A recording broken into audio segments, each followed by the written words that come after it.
যেখানে সেবাই ধর্ম, যেখানে মানবতাই সর্বোচ্চ পরিচয়, যেখানে জাতি ধর্ম বর্ণ নির্বিশেষে প্রতিটি মানুষকে সমান মর্যাদা, সম্মান ও ভালোবাসা দিয়ে আপন করে নেওয়া হয়, সেই পবিত্র ভূমি সতলোক আশ্রম ধানুষা, নেপালে আজ সাক্ষী থাকল এক ঐতিহাসিক মুহূর্তের। নেপালের মধ্যেশ প্রদেশের মুখ্যমন্ত্রী কৃষ্ণ প্রতাপ যাদবজি গণ্যমান্য ব্যক্তিবর্গকে সঙ্গে নিয়ে উপস্থিত হলেন সতলোক আশ্রমে। আর আশ্রমে পৌঁছেই তিনি দেখলেন এক ভিন্ন জগৎ, যেখানে জাতি ধর্ম বর্ণ নির্বিশেষে সকলের জন্য উন্মুক্ত সেবা, শান্তি, সংস্কার ও মানব কল্যাণের এক জীবন্ত উদাহরণ। আপনারা দেখতে পাচ্ছেন একেবারে গ্রাউন্ড রিপোর্ট।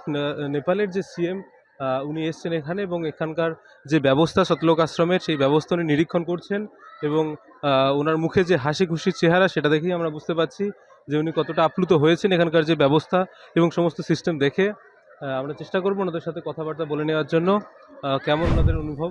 বিশাল ভান্ডারা ঘরের সুশৃঙ্খল সেবা ব্যবস্থা দেখে অতিথিরা মুগ্ধ হন, যেখানে জাতি ধর্ম বর্ণ নির্বিশেষে সকলেই একই সারিতে বসে প্রসাদ গ্রহণ করেন। এ যেন সমতা, ভ্রাতৃত্ব ও মানবতার এক অপূর্ব দৃশ্য। এখানকার সেবাদারদের নিষ্ঠা, বিনয় ও ভক্তিভাব মানুষের প্রতি ভালোবাসার যে নিদর্শন তুলে ধরে, সেখানে কোনো ভেদাভেদ নেই, আছে শুধু মানব সেবা ও পরমাত্মার প্রতি সমর্পণ।